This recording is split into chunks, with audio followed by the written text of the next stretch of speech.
Padre Santo, te damos muchísimas gracias por el día de hoy. Te damos gracias porque vamos a comenzar un estudio, el último estudio del año. Te queremos pedir que tú lo bendigas y que tú permitas, Padre mío, que este estudio pueda ser de edificación. Manténnos concentrados, Señor, y tú guía a Miguel en cada una de las palabras que va a compartirnos para que sean de bendición y de aliento. Y te queremos pedir esto en el nombre de tu Hijo Jesús. Amén. Amén. Bueno, entonces, recuerden, estamos todavía dentro de el estudio que se necesita para ser un creyente victorioso. El subtema que vamos a ver hoy es el dolor y el sufrimiento. Entonces, eh, nosotros tenemos que saber que la causa principal por la cual sufrimos, tenemos dolor, morimos, nos enfermamos, es por la caída desde Adán y Eva, por la desobediencia, la caída de la humanidad. O sea, hay personas que dicen, no, es que a lo mejor yo si hubiera vencido, hubiera obedecido, pero no. Adán y Eva no tenían pecado, no tenían pecado antes de desobedecer, y nadie como ellos pudo haber tenido la victoria. Y si ellos no la tuvieron, nadie lo hubiéramos tenido. Entonces, pues nosotros, desde entonces, todos los seres humanos heredamos esa naturaleza rebelde y contradictora, que en realidad es lo que nos impide amar a Dios, nos impide obedecerlo porque ya estamos afectados. Entonces, ¿qué pasa con el pecado? El pecado al principio parece ofrecer libertad, mira, diviértete, haz lo que te plazca, etcétera. Pero esa libertad, para hacer cualquier cosa que queramos, poco a poco nos va a llevar a una gran esclavitud.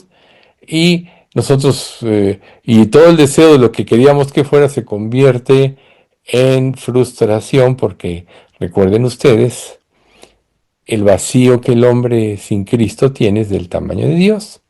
Una vez que nosotros nos convertimos, tenemos todavía esa naturaleza opositora, y entonces empiezan esas luchas. La que nosotros atendamos principalmente es la que va a florecer en nosotros. O sea, podríamos decir, tú no tienes nada que hacer más que seguir tu vida para que seas gobernado por tu naturaleza, por tu carne, ¿no? Tu naturaleza rebelde, los rezagos de tu naturaleza, si es que ya naciste de nuevo. Pero una vez que nacimos de nuevo, tenemos la ayuda del Espíritu Santo, tenemos las promesas de Dios, pero andar en el pecado nos lleva a la esclavitud. Y quedamos atados bajo su yugo. Recuerden, para ejemplificar con la misma Biblia, Israel era esclavo en Egipto. Egipto representa al mundo. Y ellos no podían hacer lo que querían. Estaban sujetos a la voluntad del faraón y de los egipcios. Recuerden cómo José mata a un egipcio que maltrata a un connacional de él, ¿no? Entonces, Egipto representa la vida de esclavitud. Viene Moisés, después de las 12 plagas que te culmina con la muerte de los primogénitos, atraviesan el Mar Rojo, que es lo que simboliza el bautismo, y nacen a una nueva vida. Pero por o sea, Dios no los mete directamente a la tierra, y por eso cruzan el Mar Rojo, porque dice, no vaya a ser que se decepcionen. Pero entran al desierto, luego desobedecen, los dos esclavos, etcétera, y son condenados a los 40 años de vivir en el desierto. Esos 40 años representan nuestra vida. ¿Ven ustedes? Pero ¿qué pasaba en el desierto? Tenían que depender de Dios cada día para el alimento, el maná. Tenían que depender de la nube de día para que el calor no los destruyera, de la antorcha de noche, porque en las noches el desierto hace mucho frío, los calentaba, los iluminaba, y así por toda esta travesía hasta que entraron a la tierra prometida. Esto es un símil. Pero ¿qué pasó en el desierto? Muchos se rebelaron, el maná, que era el alimento perfecto para la situación o circunstancia que vivían, lo despreciaron, quisieron carne, Dios les concedió, pero se murieron los más robustos, etcétera. Y así vemos cómo sucede hasta que llegan a la tierra prometida. Para nosotros, entrar a la tierra prometida va a ser precisamente cuando venga Cristo por su iglesia y cuando estemos en su presencia. Pero el único que nos puede liberar de esa esclavitud es Dios, en nuestro caso Jesús. Por eso Jesús cuando estaba aquí dijo, y conoceréis la verdad, y la verdad os hará libres, así que si el Hijo os libertare, seréis verdaderamente libres. De otra manera vamos a estar bajo el yugo de la esclavitud, del pecado, si decidimos andar por ese camino. Entonces, por eso Dios nos dio el Espíritu para que nos hiciera entender lo profundo de la vida espiritual de la palabra de Dios, para que nos diera la fuerza para obedecer, etcétera. Él nos equipó, ¿no? Ahí tenemos la armadura divina en Efesios 6, nos equipó para que pudiéramos vencer. Entonces, Dios nos da libertad, pero la libertad que nos da no es para hacer cualquier cosa que queramos, sino para hacer lo que Él sabe que es lo mejor para nosotros. Recuerden algo muy importante. Dios nos crió a nosotros. Él puso todos nuestros sentidos, etcétera, nuestros órganos, y lo que Él hizo en nosotros era para poder disfrutar viviendo en una comunión con Él. Nadie mejor que Dios sabe cómo funcionamos, nadie mejor sabe que Dios sabe qué es lo que realmente satisface nuestra alma, que es lo primero, nuestro corazón. Así que salirnos de la guía de Él, o sea, pedir la libertad, como la pidió Israel, como prácticamente Adán y Eva ejercieron su libertad para desobedecer, va a traer un caos en nuestra vida. Pero cuando nosotros usamos esa libertad para hacer la voluntad, aún en nuestras oraciones se va a ver reflejado ese deseo y ese propósito. Por ejemplo, en 1 de Juan 5, 14 y 15, y esta es la confianza que tenemos en Él, que si pedimos alguna cosa conforme a su voluntad, sabemos que Él nos oye. Y si sabemos que Él nos oye en cualquiera cosa que pidamos, sabemos que tenemos las peticiones que hayamos hecho. Pero si se fijan aquí, el detalle es, si pedimos alguna cosa conforme a su voluntad, no conforme a nuestra voluntad, ¿ven ustedes? O sea, lo que nos lleva a la libertad es la voluntad de Dios, porque la voluntad de Dios, ya lo sabemos, es buena, es agradable y es perfecta. Y nadie mejor que Dios sabe lo que a nosotros nos conviene. Por eso podría decirse que cuando nosotros nos convertimos a Cristo, le entregamos nuestra vida y entonces Él ya la empieza a gobernar, como dice Efesios 6:20, que dice, bueno, no, el 19, o no sabéis que vuestro cuerpo es templo del Espíritu Santo, el cual está en vosotros, el cual tenéis de Dios y que no sois vuestros. Luego el 20, glorificad pues a Dios en vuestro cuerpo y vuestro espíritu, los cuales son de Dios. Cuando nosotros nos convertimos a Cristo, le entregamos nuestra vida, aunque toda alma le pertenece, según dice el Antiguo Testamento, el amor no se puede manifestar a menos que haya una reciprocidad. Entonces, cuando nosotros como creyentes entendemos nuestra condición pecaminosa, estamos hastiados del pecado, ya no queremos vivir esta vida, etcétera, entonces vamos a Cristo, nos arrepentimos, Él nos da la fe que salva. De hecho, el Espíritu Santo, para que nos podamos arrepentir, ya nos cambió la mente, si no nos podríamos arrepentir. ¿Sí? Y esto va relacionado, no voy a ahondar mucho en este tema, pero esto va relacionado con que seamos ovejas de Dios. Recuerden, todo lo que el Padre me da vendrá a mí, y al que a mí viene no le echo fuera. Entonces, lo que el Padre le da a Cristo es aquellos que Él selecciona, porque todos tienen la opción del testamento. Pero ¿quién es el que puede convertirse, el que responde al llamado de Dios? ¿No? Si se humillare mi pueblo, sobre el cual es invocado mi nombre, y oraren y se arrepintieren de sus malos caminos, entonces yo perdonaré sus pecados y sanaré su tierra. Pues es un símil de tu vida, ¿no? Entonces, La libertad que podemos experimentar en Cristo va relacionada con la voluntad de Dios. Entonces, la verdadera libertad consiste no en hacer lo que tú quieres, ya vimos la vida de comodidad, sino en hacer lo que Dios dice y seguir su dirección. Por eso muchos creyentes fracasan y se decepcionan, porque vienen a Cristo equivocadamente, bueno, pseudo creyentes, ¿verdad? Pensando que les va a liberar de sus problemas, que los va a hacer felices para que hagan lo que quieran, y resulta que no es así. Pero, cuál es la receta a esta medicina? ¿Cuál es el principio, más que receta? Lo que Dios le dijo a Josué. Estamos hablando hace rato de que al terminar los 40 años, entonces Moisés, como se reveló en el segundo incidente de Meriba, dijo, tú no vas a entrar a la tierra, será Josué, ¿no? Tu servidor, que estaba bien consagrado, Josué, y fue de los 2 espías que respondió bien, etcétera. Pero le dicen Josué 1:8, que la mayoría se saben de memoria: nunca se apartará de tu boca este libro de la ley, sino que de día y de noche meditarás en él, tener la palabra morada en tu corazón, para que guardes y hagas guardes y hagas conforme a todo lo que en él esté escrito, obediencia, porque entonces harás prosperar tu camino y todo te saldrá bien. ¿Ven ustedes?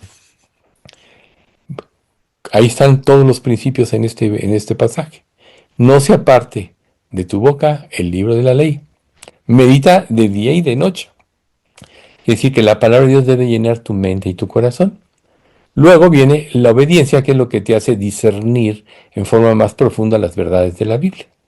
Y entonces dice, entonces Dios hará prosperar tu camino y todo te saldrá bien. Pero ¿qué prosperidad? ¿De qué prosperidad estamos hablando? De la prosperidad espiritual, del cumplimiento de las obras que Él preparó de antemano para que andemos en ellas. ¿Ven? No de tu voluntad o de tus deseos egoístas de autosatisfacción. Así que cuando nosotros vamos a Cristo y deseamos su dirección porque le entregamos nuestra vida, y entonces recibimos lo mejor de Él. ¿Qué es lo mejor de Él? Él nos lo expresa en Efesios 3:20. Y aquel que es poderoso para hacer todas las cosas mucho más abundantemente de lo que pedimos o entendemos, según el poder que actúe en nosotros. Dicho de otra manera, Él siempre está viendo nuestro crecimiento espiritual. Él sabe que cuando una persona sacia su alma con la palabra de Dios, con comunión con Dios, no necesita nada más. Cuando hay pecado se experimenta un vacío, y entonces, si no hay arrepentimiento y la gente no se vuelve a Dios, entonces el vacío se va incrementando y la insatisfacción va aumentando, la incertidumbre, el hambre y los deseos de este mundo van también creciendo, hasta que la gente se arrepiente y vuelve a Dios.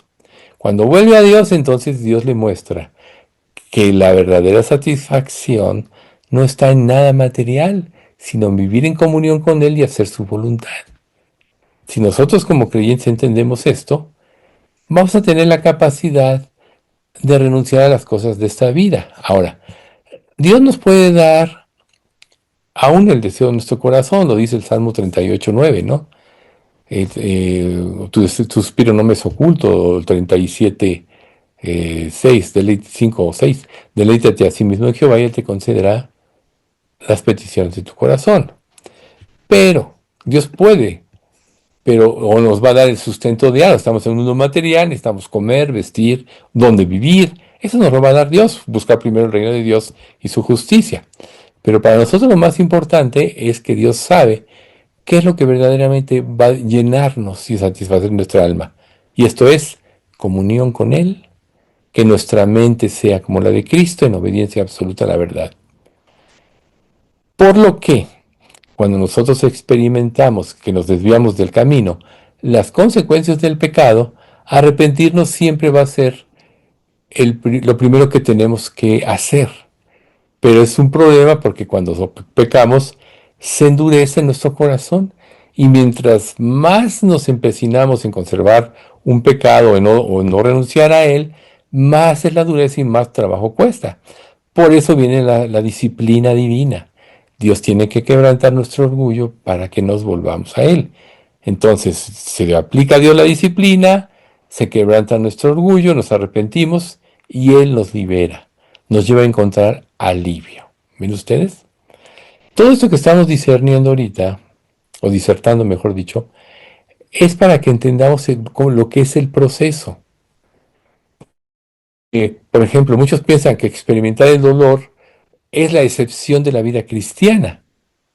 Y no es cierto. El problema es que muchos creyentes le dicen a otras personas, oye, cree en Cristo y tus problemas se van a acabar. Todo va a ser dicha y felicidad. Y eso es la mentira más grande. Yo nomás les diría, pues lean Hebreos 11 y se van a dar cuenta que no es así, ¿verdad? Entonces, cuando una persona tiene un mal concepto de esto y sufre por su propio pecado, empieza a decir, ¿por qué a mí? ¿O por qué yo? Sienten como si Dios los hubiera abandonado. Y o se decepcionan de él y lo acusan de no ser confiable porque no promete, no cumple lo que él promete cuando él nunca prometió que no íbamos a sufrir. Recuerden lo que dijo Jesús, en el mundo tendréis aflicción, pero confiad, yo he vencido al mundo. Entonces nosotros somos más que vencedores siguiendo la voluntad de Dios. Pero en este proceso, pues hay penalidades. Vamos a tener que luchar contra el pecado, vamos a tener que aprender a vencerlo, y las claves están en la palabra de Dios. ¿Como cuál? Vivir para darle la gloria a Dios. Vivir como Cristo vivió. No puedo yo hacer nada por mí mismo, sino según oigo, así juzgo. Y mi juicio es verdadero, no busco mi voluntad, sino la del que me envió, la del Padre. Ahí está la clave de la prosperidad en la vida cristiana, ¿ven? Entonces, la realidad es que vivimos en un mundo malvado y todos perfectamente vemos que el pecado va en aumento, ¿sí? Pero es para que el mundo ya viene a su final, por eso va en aumento. Pero el pecado nos da sufrimiento, a veces es nuestro pecado, a veces el pecado de otros, y como creyentes tenemos que experimentar todo esto. Pero ¿qué nos va a dar aliento? ¿Qué nos va a sacar de esto? ¿Qué nos va a dar confianza? Que Dios tiene todo bajo control. Él es soberano sobre todas las cosas. Aún Satanás, como vemos en el primer capítulo de Job, no puede hacer nada que Dios no le permita. Y lo que Dios le permite es para hacer, o para que la gente se convierta, o para que sus hijos crezcan, que aprendan a vencer el pecado. Como dice 1 Corintios 15, se siembra en debilidad, se cosecha en poder. Se siembra en cuerpo animal, se cosecha cuerpo espiritual. Se siembra en deshonra, se cosecha en honra. Ahí están todas las respuestas en la Biblia. Pero Dios tiene todo bajo control. Entonces, nada de lo que experimentamos no deja de tener sentido en nuestra vida, o es por casualidad, o porque Dios perdió el control, o porque Satanás le ganó a Dios y ya lo dominó. No. Dios todo lo que permite es para nuestro bien, y por eso está Romanos 8:28, ¿no? Y sabemos que a los que aman a Dios, todas las cosas les ayudan a bien. Y si bien es cierto que Él permite que algunos creyentes sean mártires en la fe, permite que otros sobrevivan a la persecución, otros no tienen tantos problemas, pues eso ya es cuestión a la soberanía de Dios. El otro día estaba viendo un documental, o más bien una noticia, que enterraron vivos a unos creyentes de una iglesia. ¿Ven ustedes? Allá en la parte oriental. Qué triste, ¿no? Y nosotros aquí, pues hasta ahorita no tenemos una persecución, ¿verdad? Pero va a llegar el momento que sí la tengamos. Entonces también tenemos que saber que todo lo que estamos viviendo, si Dios quiere que nos toque este tiempo de persecución, pues nos está preparando para tener nuestras convicciones firmes y seguras. Y no decirle a Dios, ¿por qué a mí y a Él no? En lugar deberíamos de decirle a Dios eso, debíamos de decirle, ¿por qué no a mí? ¿Verdad? Cuando nosotros vemos a un creyente en pruebas o que sufre por causa del Evangelio, dice, ay, pobrecito. Pero ¿quién de nosotros ha dicho, ¿por qué no a mí? ¿Ven ustedes? Ese es el cambio de mentalidad. Entonces, nuestra fe y los valores de este mundo van camino al enfrentamiento.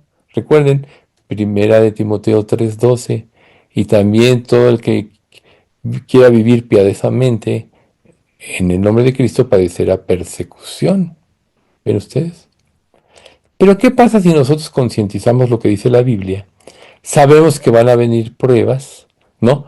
Porque es necesario que en Hechos que a través de muchas pruebas entremos al reino de Dios. Las pruebas son para formar a Cristo en nosotros, ¿no? Entonces, si nosotros sabemos que puede venir dolor y sufrimiento en nuestra vida, pero que es para bien, no nos sorprenderemos cuando esto nos golpee. Por eso es que tenemos que anticiparnos a las cosas. Tienes que cuestionarte cuando veas sufrir a otro creyente o aunque no veas, ¿qué pasaría si a mí me pasa esto? ¿Qué pasaría si yo estuviera en este país donde estaban sepultando vivos a los creyentes? ¿Estás preparado para eso? Bien. Entonces, el dolor y el sufrimiento. Ahora, ¿cómo podemos ser restaurados a Dios? ¿Sí? El sufrimiento que experimentamos a causa de nuestro pecado debería de llevarnos ante el Señor con súplicas y perdón. Así de simple. Pero miraré a aquel que es pobre y humilde de espíritu y tiembla a mi palabra. Dios nos rescatará cuando nuestro obstinado corazón haya sido quebrantado a causa del pecado, lo que decíamos hace un momento. Lamentarnos por las dolorosas consecuencias del pecado no traerá el perdón, pero si nos arrepentimos de nuestros pecados y clamamos a Dios, Él nos perdonará. Ahora, ¿por qué es tan importante? Tú me dirás, bueno, yo ya me convertí a Cristo. Ya Dios perdonó todos mis pecados, pasados, presentes y futuros. Es verdad. Pero ¿qué produce el pecado? Aunque Dios te los haya perdonado. Mala conciencia. La mala conciencia te impide tener la fe que mueve montañas. Y entonces entras como un barco a la deriva. ¿Ves?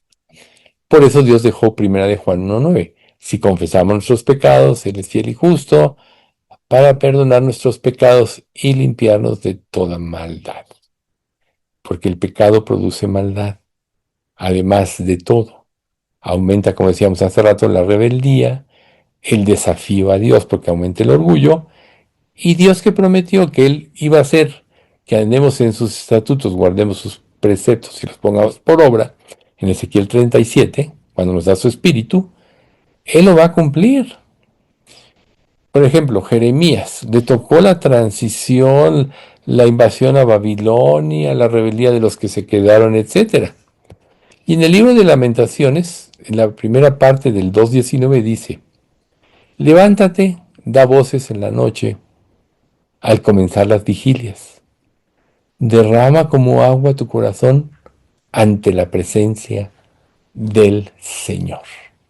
Derrama como agua tu corazón. Eso es lo que es ir a la presencia de Dios a cara descubierta, sin justificaciones, sin reclamos, sino solo esperando su misericordia.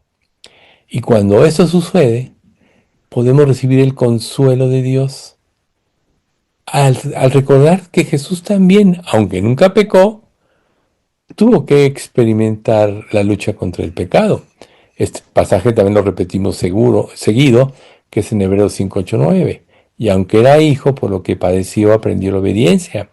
Y habiendo sido perfeccionado, vino a ser autor de eterna salvación para los que le obedecen. Cristo, el Dios hombre, nunca pecó. Es el único que conoce el camino. Por eso dice, yo soy el camino, la verdad y la vida. Es el único. Y la única manera en la que nosotros podemos terminar victoriosos es siendo obedientes a Dios, es siguiendo el camino. Si Él, o sea, si Él padeció cuando como ser humano, también quiere decir que Él entiende nuestros temores, sabe cuáles son nuestras debilidades, Él las experimentó y nuestras desilusiones. Por eso, en Hebreos 2, 17 y 18 nos dice, por lo cual debía ser en todo semejante a sus hermanos, para venir a ser misericordioso y fiel sumo sacerdote en lo que a Dios se refiere, para expiar los pecados del pueblo. Y esta es la clave, pues, pues en cuanto él mismo padeció siendo tentado, es poderoso para socorrer a los que son tentados. Él sí sabe lo que sentimos, Él sí sabe lo que experimentamos, Él sí conoce nuestras debilidades, pero Él venció porque siempre se sometió al Padre. Por eso nunca pecó. ¿Ven ustedes? Entonces, si Él sabe cómo sentimos, cómo es nuestra debilidad, nos puede ayudar. Hebreos 4, 14 al 16. Por tanto, teniendo un gran sumo sacerdote que traspasó los cielos, Jesús el Hijo de Dios, retengamos nuestra profesión, porque no tenemos un sumo sacerdote que no pueda compadecerse de nuestras debilidades, sino uno que fue tentado en todo según nuestra semejanza, pero sin pecado. Acerquémonos pues confiadamente al trono de la gracia para alcanzar misericordia y hallar gracia para el oportuno socorro. ¿Ven? Aquí están las respuestas. Él fue tentado en todo y nos puede ayudar. Y por eso nos pide confianza. Por eso es tan importante mantenernos limpios confesando nuestros pecados, porque cuando hay pecado hay duda. Que tú peques significa que quitaste los ojos de Dios y de su voluntad. Piénsalo. Por tanto, cuando ya los quitaste, pues estás dudando de su capacidad, estás dudando de su poder infinito, estás dudando que ya tienes la victoria, como dice Romanos 8, ¿no? En estas cosas somos más que vencedores, etcétera. Pero Él prometió nunca abandonarnos. Y tenemos la promesa en Mateo 28, del 18 al 20, principalmente el 20, pero vamos a leerlo todo. Y Jesús se acercó y les habló diciendo, toda potestad me es dada en el cielo y en la tierra. Dominio total. Por tanto, id a ser discípulos a todas las naciones, bautizándolos en el nombre del Padre, del Hijo y del Espíritu Santo, o sea, una vida de evangelización, enseñándoles que guarden todas las cosas que os he mandado, una vida de doctrina. Pero esa última frase, y he aquí yo estoy con vosotros todos los días, hasta el fin del mundo. Amén. Él nunca nos va a abandonar, nunca nos va a dejar. Pero las huestes espirituales de maldad, como dice Efesios 6:12, no tenemos lucha contra sangre y carne, etcétera, tratan de oponerse a que confiemos en el amor de Dios porque vamos a funcionar bien. Entonces nos meten duda o nos meten religiosidad, o sea, atacan de diferentes maneras, levantan el orgullo y levantan la codicia. Tantas cosas suceden aquí, en este tipo de cosas. Pero se nos olvida que Él intercede a favor nuestro. Hebreos 7, 24 y 25. Mas hablando del sumo sacerdote que traspasó los cielos, por cuanto permanece para siempre, tiene un sacerdocio inmutable, por lo cual puede también salvar perpetuamente a los que por él se acercan a Dios, viviendo siempre para interceder por ellos. ¿Ven ustedes? Es lo más maravilloso estar en las manos de Cristo. Por eso en Primera de Juan dice que Él es el abogado defensor, 2:1 en adelante. Entonces, Ahí está el presente siempre. Nada nos puede separar del amor de Cristo.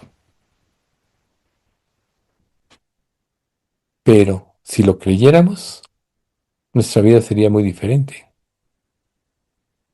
Y en tiempos de prueba, de dolor, de persecución o sufrimiento, es cuando más tenemos que confiar en Dios y es cuando estamos más cerca de Él.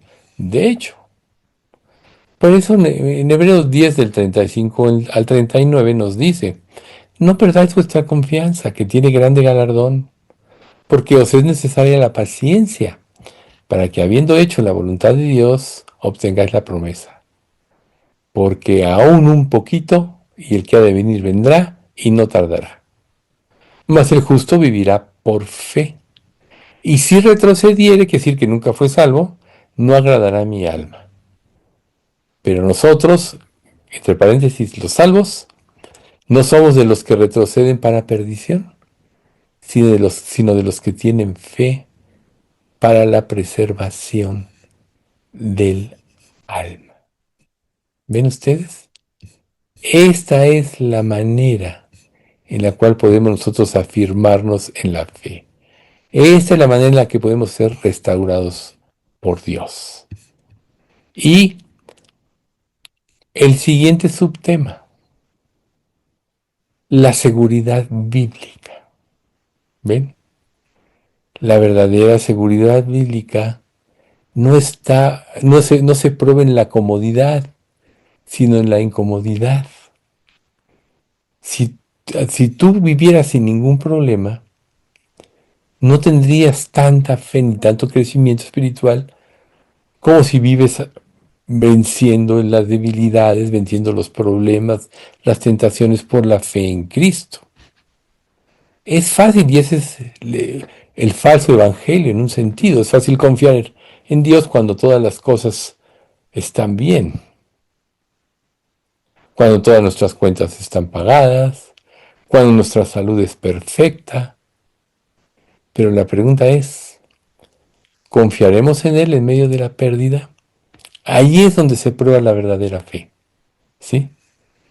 ¿Deseamos en su bondad cuando nos enfrentamos a un diagnóstico aterrador? O esperamos, mejor dicho, en su bondad. Que parece que te dijeran tienes cáncer, ¿no?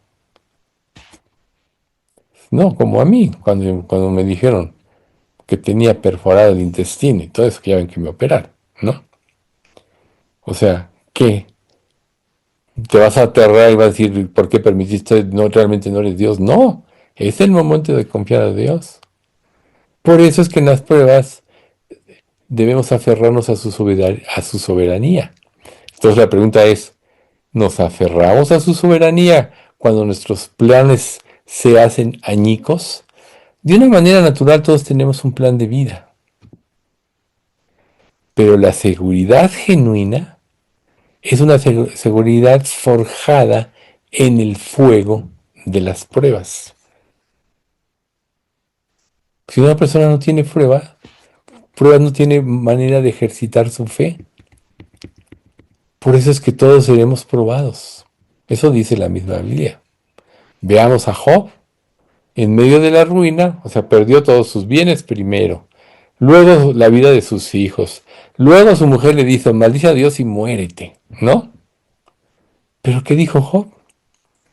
Yo sé que mi Redentor vive. O sea, todos sabemos la historia. Y terminó siendo victorioso. Cuando Dios se le revela totalmente y él puede ver su gloria, de oídas se había oído, mas ahora mis ojos te ven, por tanto me arrepiento y me aborrezco en polvo y ceniza. O sea, el más grande arrepentimiento. O cuando Pablo estaba en la prisión, que dijo, yo sé en quién he creído y estoy seguro que es poderoso para guardar mi depósito para aquel día. O cuando estaban en la cárcel de Filipos, empezaron a cantar himnos y todo, y se abrieron las puertas y todo eso. Y cuando ve el carcelero esto se iba a matar, dice, no, no te mates, todos estamos aquí. Porque confiaban en su Dios. ¿Y qué pasó con este acto de fe? Se convirtió el carcelero y su familia sanó sus heridas, cambió su actitud, ¿ven ustedes? Imagínense que Pablo hubiera dicho, ¿por qué permites? He sido fiel, me han azotado, he padecido un naufragio, yo estoy aquí en esta cárcel, esperan para azotarnos o quizás hasta matarnos al día siguiente. ¿Dónde estás, Dios? Él pudo hacer eso, pero su fe era genuina y se pusieron a cantar alabanzas. Entonces podríamos decir que esta verdadera seguridad es de naturaleza jurídica, no emocional. Casi todas las falsas doctrinas de la actualidad apelan a las emociones. La gente puede quedar extasiada con los himnos, etcétera, pero su vida no cambia porque apelan a las emociones, no a la verdad de la palabra. El verdadero crecimiento no es cómo te sientes, sino es un veredicto que ya ha sido declarado en el tribunal del cielo. Has sido justificado. Si realmente eres hijo de Dios, has sido justificado y nada te puede arrebatar la salvación. Como dice en Hebreos, ¿no? Digo, perdón, en, primera, en Juan 10, ¿no? Mis ovejas oyen mi voz y yo las conozco y me siguen, y yo les doy vida eterna y no perecerán jamás, ni nadie las arrebatará de mi mano. Mi Padre que me las dio es mayor que todos, y nadie las puede arrebatar de la mano de mi Padre. Por eso es que la salvación no se pierde. Entonces, podríamos decir, la cruz del Calvario es la prueba de que Dios está por ti, porque Él buscó una solución para que pudiéramos ir a su presencia todos los que creyésemos en Él. Muchas personas se paran en el versículo y cuestionan a Dios, porque de tal manera amó Dios al mundo que ha dado a su Hijo unigénito. Si amó al mundo, entonces todos vamos a hacer algo, dicen. Pero no ven la segunda parte del versículo, para que todo aquel que en Él cree no se pierda, mas tenga vida eterna. Se les olvida esa parte, ¿ven ustedes? Entonces, si realmente eres hijo de Dios, Dios hará crecer tu fe a través de las pruebas en tu vida para que tengas fruto para vida eterna, como decíamos el domingo. El testimonio más grande es que nos dio su espíritu, ¿no? Morando en nuestro corazón. Y no es un sentimiento de comodidad, sino es un recordatorio de que Dios nos liberó y por eso pudo entrar en nuestro corazón a través de su espíritu. Sí, porque fueron pagados todos los pecados de nuestra existencia. Si no, nunca. Por eso que dice la Escritura en Romanos 8:9, y si alguno no tiene el Espíritu de Cristo, no es de él. El Espíritu es el sello. Y en Romanos 8:16, el Espíritu mismo da testimonio a nuestro Espíritu de que somos hijos de Dios. Entonces, podríamos decir que una fe que solo existe en tiempos de comodidad es una fe sospechosa, incierta, porque no ha sido probada. Pero ¿sobre qué se basa nuestra seguridad?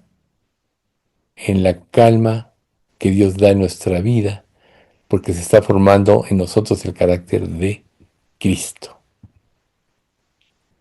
Una falsa seguridad, y todos tendemos de alguna manera a eso, que depende de la comodidad, es un ídolo que siempre te fallará. Se hizo inclusive un libro, ese se me fue el nombre de este señor, pero que dijo, si tú me prosperas y me haces esto y no tengo problemas, entonces yo te serviré.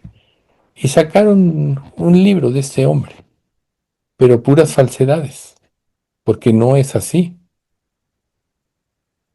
O sea, Dios se lo concedió, dice la misma Biblia, pero eso no quiso decir que el concedérselo no es que lo probó para darle la capacidad de disfrutar de la vida.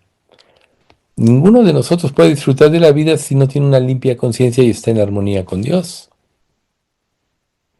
El pecado nos roba a todo eso, por eso es que queremos más y más y más. No hay fin. Los que se meten en la droga quizá empiecen a fumar solo marihuana. Quizá la marihuana sea inclusive menos dañina que el alcohol. Pero ¿cuál es el peligro de la marihuana? Que es el paso a otras drogas. Yo en mi juventud conocí muchos muchachos que empezaron con la marihuana y luego fueron a los ácidos y están muertos ahora. Entonces, nuestra fe necesita ser probada para que se purifique, para que, o sea, como dice, ¿no? Como oro refinado en fuego, ¿no? Como dice Santiago. Por lo que podríamos decir que la verdadera fe está forjada en la aflicción. Y esa fe que es probada y sale victoriosa es un tesoro que brillará en la noche más oscura, porque es la que siempre te sacará adelante. Y así, al final de todo este análisis, hay dos caminos que se presentan delante de nosotros. Hay dos filosofías de vida que compiten por nuestra lealtad. Ambas prometen una forma de salud, pero una es la salud superficial del cuerpo y del ego, y la otra es la verdadera salud del alma. Vamos a ver el primer camino, el de la salud superficial del cuerpo y del ego. Y el ego. ¿Cuáles son sus conceptos? Es importante analizarlos porque si tú te identificas con algunos de ellos, hay que ir con Dios para arreglarlo. Primero, su objetivo es la ausencia del dolor. Nadie queremos sufrir, ¿verdad? Como ya decíamos. Su Dios es el yo. Yo eso, yo lo otro, todo para mí. Su bienestar es un falso fruto. ¿Sí? Ponte esta loción y todas las muchachas te mirarán. Usa este carro y serás un triunfador. Puras mentiras. Digo, esos anuncios son de hace muchos años, por cierto. Quizá ya no se vea nada de eso, pero es más sutil todo. Es una fe débil que teme el compromiso. Yo tengo fe, pero es para mí solito. Pero cuando se trata de que trabajes para Cristo, de que uses tu tiempo, que te desgastes por causa de Él, muchos fracasan ahí. Huye de la dura verdad y se desmorona en la prueba. Así es la fe falsa. Su oración está basada en una lista de peticiones y demandas para llevar una vida más fácil. Su seguridad es tan frágil como sus circunstancias. Cambian las circunstancias y todo se viene abajo. Representa una vida dedicada a construir un pequeño seguro castillo de arena a la orilla del mar, ignorando que se acerca la marea de la eternidad. Todos sabemos, ¿no? Quien hizo el castillito, que está muy bonito, quizá toda una mañana llega la ola y se lleva todo. Es una vida que al final no tiene un valor duradero y cuyo veredicto es la vanidad. Vanidad de vanidades, todo es vanidad, ¿verdad? Y el segundo camino, el del compromiso verdadero, el de la Santa Biblia, es el de la búsqueda de la gloria de Dios. ¿Quieres ser conocido o quieres darle la gloria a Dios? Cuando tienes una victoria, ¿te pones tú como el héroe? ¿Te presentas como el que tiene dominio propio y mucha sabiduría? ¿O dices, no, yo no hubiera hecho nada si Dios no lo hubiera hecho? Su objetivo no es evitar el dolor, sino redimirlo. ¿Cómo? A través de Cristo, con el consuelo que Él da. Su gozo se encuentra no en la comodidad, sino en la comunión con Cristo. ¿Ven? La comunión con Cristo. Por eso es que en Nehemías 8:10, que también mencionamos, y solo vamos a decir la última frase, no os entristezcáis porque el gozo de Jehová es vuestra fuerza. La verdadera fuerza es vivir en comunión con Dios, haciendo su voluntad. Y entonces eso nos da un sentido de felicidad que nada tiene que ver con las circunstancias que vivimos, ni con lo que tenemos o deseamos. Tiene que ver con nuestra relación con Dios. El creyente que logra esto no necesita de nada. Puedo decir lo que dijo Pablo. He aprendido a contentarme cualquiera que sea mi situación. Su fruto es una fe robusta que abraza el sacrificio. No me voy a asustar ante las pruebas. A veces me voy a tener que sacrificar por los demás, por mi familia, por un amigo, etcétera. Se deleita en la verdad y encuentra seguridad en el carácter inmutable de Dios. Lo que Dios promete, Dios lo cumple y Él no cambia. Y ya lo que hizo es para siempre en nosotros, desde la salvación. Su oración es una rendición a la providencia soberana, a la voluntad de Dios. ¿Ves? Es la vida del peregrino que viaja ligero con los ojos puestos en herencia celestial. Este mundo, Jesús dijo, ¿no? Repito, tendréis aflicción. Te- este mundo te causa, o sea, Dios sabe lo que necesitas y te lo va a dar porque nos ama.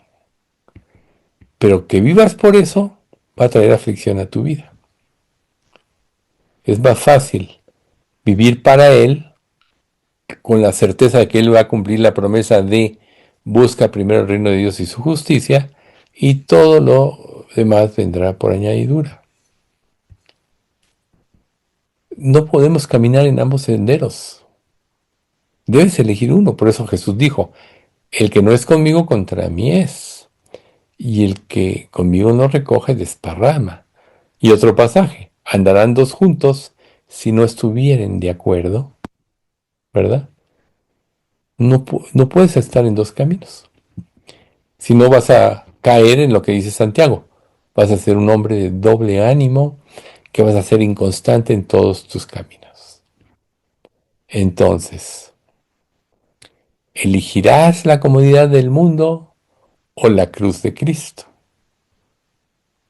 ¿Elegirás la vida dedicada a evitar el dolor o una vida dedicada a glorificar a Dios a través del dolor? Ven qué hermosos conceptos. ¿Para qué vivimos? Un camino parece seguro, pero su fin es la condenación. El otro parece peligroso, pero su fin es la vida eterna, lleno de incomodidad. Proverbios 14:12, ¿no? Hay camino que al hombre le parece derecho, pero su fin es camino de muerte. Por lo que, si has reconocido que has estado caminando por el sendero ancho de la comodidad, si tu corazón ha sido diagnosticado con la enfermedad de la idolatría, porque has puesto a Dios en segundo, tercer lugar, etcétera, la buena es que el médico divino Jesucristo te ofrece hoy una cura. Una cura que no es fácil, que no es un remedio indoloro. Quizá tengas que confrontar muchas cosas en tu vida, pero es la única prescripción efectiva para la salud del alma. Recuerden, Dios nos crió y solo Él sabe lo que nos satisface.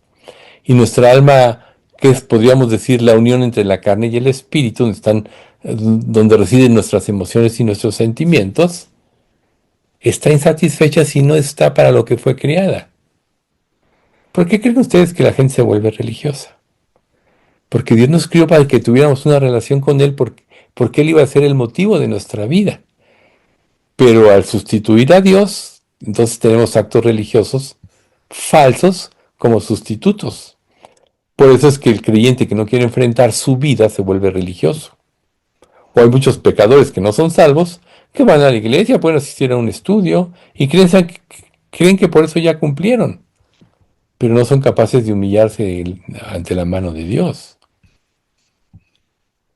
Entonces Dios quiere que nos arrepintamos, que nos arrepintamos de haber amado nuestra comunidad más que a Cristo. A Cristo fue golpeado, fue, le rompieron, bueno, sangró hasta la última gota, etcétera, ¿no? A lo mejor hemos eludido seguir lo que Dios nos muestra que tenemos que hacer por no tener que sacrificar cosas que en nuestra vida se convirtieron en ídolos. Si Dios no es el soberano y al que quieres glorificar, la misma bendición de Dios se puede convertir en un ídolo en tu vida. Pero si tú lo confiesas, si confiesas que has construido una vida en torno para evitar el dolor, entonces tienes que abandonar cualquier cosa que se oponga a que tú lleves una vida superficial, una paz mentirosa, y que por la fe abraces o abracemos la cruz. Tenemos que aceptar el llamado de Cristo, que es negarnos a nosotros mismos, sufrir por su causa, por ser fieles, por dar testimonio. Muchos por evitar persecución ya dejan de dar testimonio. A lo mejor al inicio de su vida cristiana hablaban mucho de Cristo y todo, pero ahora ya ni dicen nada, ya ni hablan, ya ni confrontan. Una vida verdadera, una vida que se vive de Cristo, muchas veces no necesita palabras, porque su santidad pone en evidencia el pecado de otros. No nos cansemos de dar testimonio. Quizás sea la única forma en que algunos sean arrebatados del fuego del infierno. Entonces, nosotros tenemos que negarnos, sufrir por causa del Evangelio, encontrar nuestro gozo en hacer la voluntad de Dios, no en la ausencia de pruebas, sino en vivir en su presencia en medio de ellas. Para concluir, pidámosle a Dios que nos dé un corazón de peregrino, que anhele el tesoro del cielo más que la comodidad de la tierra. Aquí le vamos a dejar por hoy.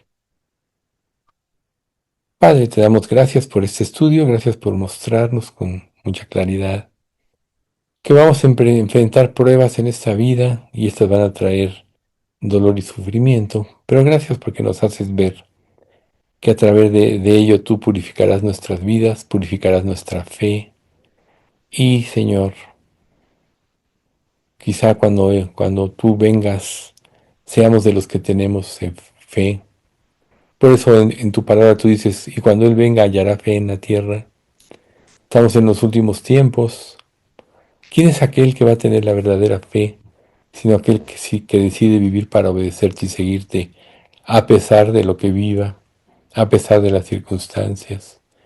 Que su corazón, su mente están dedicadas a ti. Queremos ser de ellos, Señor. No queremos dejar de ser usados por ti, ni dejar de dar un testimonio de ti. Danos, Señor, esa fuerza interna, espiritual, que nos lleve a cumplir tu voluntad.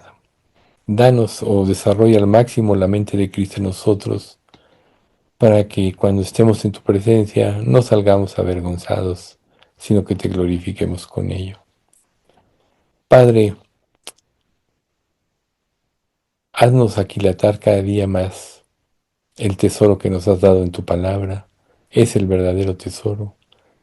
Que así la tratemos, la cuidemos, la respetemos, la honremos, la apropiemos a tal grado que sea parte de nuestra mente y de nuestra vida.